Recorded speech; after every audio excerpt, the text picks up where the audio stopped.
इस वक्त की बड़ी और अहम खबर क्या आ रही है आपको बताते हैं। अनंतनाग से इस वक्त की बड़ी खबर आ रही है, आपको बताते हैं। अनंतनाग से एनडीटीवी पर इस वक्त बड़ी खबर आ रही है पहलगाम आतंकी हमले को लेकर। ये बड़ी जानकारी आपको दे दें, अनंतनाग में बड़ा सर्च ऑपरेशन चल रहा। अनंतनाग में 175 संदिग्धों को हिरासत में लिया गया है और सभी से फिलहाल पूछताछ की जा रही है।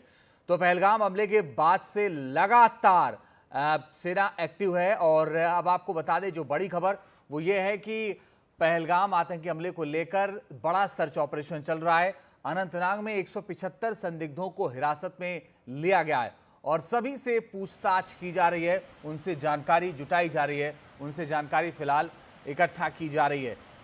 नज़ीर हमारे सहयोगी ज्यादा जानकारी के लिए इस वक्त सीधे जुड़ रहे हैं। नज़ीर, ये बताइए कि जो 175 हिरासत में लिए गए हैं उनसे क्या कुछ जानकारी जो अब तक पूछताछ में निकली है? दरअसल सैकड़ों लोगों को हिरासत में लिया गया है और अनंतनाग पुलिस का कहना है कि उन्होंने अनंतनाग जिले में 175 लोगों को हिरासत में लिया है, उससे पूछताछ हो रही है। ये नहीं कि वो इसमें इन्वॉल्व हो, बल्कि जनरल क्योंकि कोई आइडिया नहीं है इसके पीछे क्या, तो बहुत से लोगों को हिरासत में लेके उनसे पूछताछ जारी है, कोई सुराग तो न मिले इससे। तो इसके साथ साथ पुलिस ने वो भी वीडियोस भी रिलीज़ किए हैं, पिक्चर्स भी, किस तरह वो ऑपरेशन कर रहे हैं अनंतनाग के मुख्तलिफ जगहों पे, क्योंकि पहलगाम अनंतनाग में ही आता है और पुलिस पे ये दबाव है कि अभी 4-5 दिन तो हो गए लेकिन अभी तक वो आतंकियों के तक पहुंचने में कामयाब नहीं हुए हैं। आर्मी, पुलिस, सीआरपीएफ सब लोग ऑपरेशन में जुटे हैं पहलगाम में, लेकिन अभी तक कोई बड़ी कामयाबी नहीं हुई है।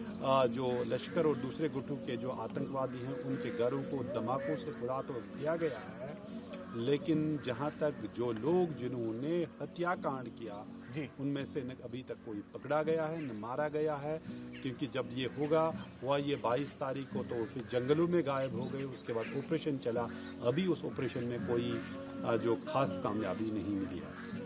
नज़ीर, आप बुलर बैराज पर खड़े हैं, मैं लोकेशन जो देख पा रहा हूँ, लगातार एनडीटीवी के दर्शक भी देख रहे हैं, इसके बारे में भी थोड़ा बताइए। जी, ये सबसे महत्वपूर्ण चीज जो पहलगाम हत्याकांड के बाद भारत सरकार ने जो निर्णय लिया वो है इंडस वाटर ट्रीटी, जो पानी का जो माहदा था भारत और पाकिस्तान के दरमियान, उसको सस्पेंड किया, निलंबित किया।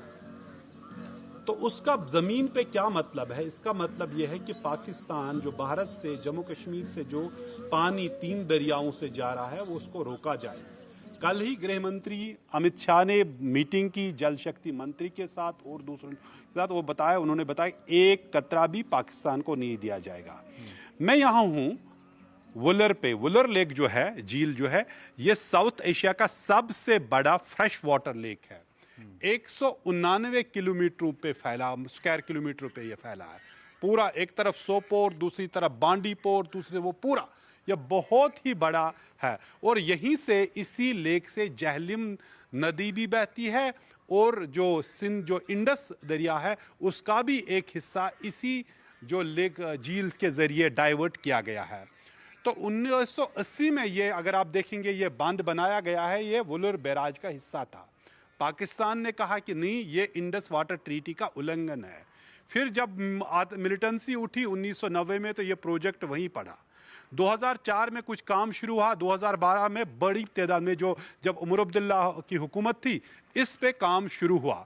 लेकिन एक बड़ा गुट मिलिटेंटों का आया तो उन्होंने पूरा वो काम बंदूक की नोक पे रोका और जो यहाँ काम कर रहे थे आईडी से उड़ा दिया कुछ काम को, जो यहाँ बैराज बन रहा था। लेकिन अब जब भारत सरकार ने यह फैसला किया कि इस को पानी को रोकना ही है, तो बैराज यही बनेगा यहाँ ऐसे, ये पूरा जो पानी है, ताकि जो विंटर में जो पानी की कमी होती है उस दौरान यहाँ वाटर लेवल मेंटेन की जाएगी। और पाकिस्तान क्यों इससे डर, उसको लग रहा है कि जब पानी की कमी होगी नदियों में तो वो पाकिस्तान में सूखा पड़ जाएगा और बिल्कुल वो कहत पड़ जाएगा, क्योंकि वो ज़मीन पे कुछ नहीं उगा सकेंगे। और जब ज़्यादा पानी होगा, अगर बैराज को भारत खोलेगा तो उनको सैलाब के ज़रिए से ख़त्म किया जाएगा। यह उनका डर है। उन्होंने कहा कि अगर डाइवर्ट किया गया, इस पानी को रोक दिया गया, ये एक्ट ऑफ वॉर है जो पाकिस्तान ने किया। लेकिन जब ये हमला हुआ तो भारत ने कहा कि नहीं, ये अब काफ़ी। पहले आपको मैं दिखाऊं कि यहाँ इस झील के किनारे पे ये नौजवान गा रहे हैं गो क्या मलाल यारस। तो आप बताएं आपका शुभ नाम? मेरा नाम आरिफ हसन है। आरिफ, आप क्या कर रहे हैं? मैं बस बैठे यहाँ पर टाइम पास कर रहे हैं। टाइम पास असल में काम तो कर रहे हैं? काम हम कर रहे हैं ट्रैवल एजेंट। अच्छा, ट्रैवल एजेंट। जी जी जी। तो आपके असर पड़ा कुछ जो ये हमला हुआ? बिल्कुल बिल्कुल सर, असर पड़ा है। हाँ। बुकिंग्स वगैरह कैंसिल हो रही है। हाँ हाँ हाँ सर बिल्कुल। वो हुआ। तो ये वोलर बैराज जो बन रहा है तो उस पर आपको कुछ मालूम है? आप बैराज कहते हैं, उन्होंने इंडस वाटर ट्रीटी भारत सरकार ने खत्म की, यहाँ बैराज अब बन सकता है। तो उसका तो हमें पता नहीं है हाँ। अभी क्या बन रहा तो है नहीं आप बन रहा है। अपने गाने में मसरूफ रहे। हाँ। यकीनन कई लोगों को मालूम नहीं असल में इसका माने क्या है, लेकिन ये सबसे बड़ा जो फैसला है जिससे सबसे ज़्यादा तकलीफ जो पाकिस्तान को पहुंची, जिससे वो सबसे ज़्यादा दर्द महसूस कर रहे हैं, वो यही है इंडस वाटर ट्रीटी को सस्पेंड करना। और इंडस वाटर ट्रीटी का सस्पेंड करने का मतलब ये है जितने भी दरिया है उनमें जितना पानी भारत रोक सकता है। और ये सबसे बड़ा, दरअसल 2 दरियाओं का पानी यहाँ से बह रहा है, वुलर झील से, फिर जहलम के ज़रिए, ऊडी के से ज़रिए, वहाँ भी कहीं एक प्रोजेक्ट जो पावर प्रोजेक्ट्स है वहाँ भी डैम बने हैं। तो कुल मिला के ये काफ़ी ही महत्वपूर्ण है कि क्यों आम लोगों को ये मालूम नहीं को अगर इंडस वाटर ट्रीटी को भारत सरकार ने सस्पेंड किया उसका मतलब क्या है। जैसे मैं दिखा रहा हूँ इनको विजुअल्स में, ये बांध काफ़ी पहले बना, लेकिन उसके बाद मिलिटेंसी के कारण और पाकिस्तान का जो वाटर कमीशन था, जो परमानेंट इंडस वाटर कमीशन था, वो यहाँ आ रहा था। जब उसने चेकिंग की, कहा कि नहीं ये उल्लंघन हो रहा है, तो इसको बनने नहीं दिया।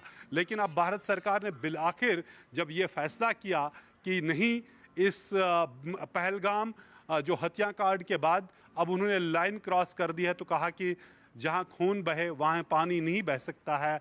सवाल ये है कि क्या पानी का रुख मोड़ने से इतिहास का भी रुख मुड़ सकता है? वो बड़ा सवाल है।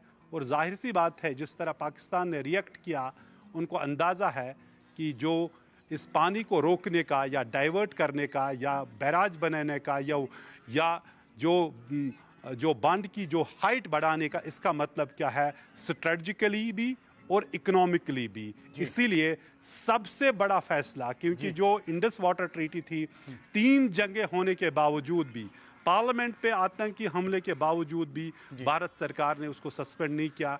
लेकिन जब पहलगाम में यह हत्याकांड हुआ तो भारत सरकार ने इसको सस्पेंड किया। और उसके जो असल जो नतीजे हैं यहाँ होंगे, इस दरिया पे होंगे, इस लेक पे होंगे, जो एशिया का सबसे बड़ा फ्रेश वाटर लेक है, वुलर बैराज। ठीक है, आप नजर बना के रखिएगा नजर मंसूरी। अब आगे लगातार आपसे अपडेट लेंगे। फिलहाल के लिए शुक्रिया आपका इस जानकारी के लिए।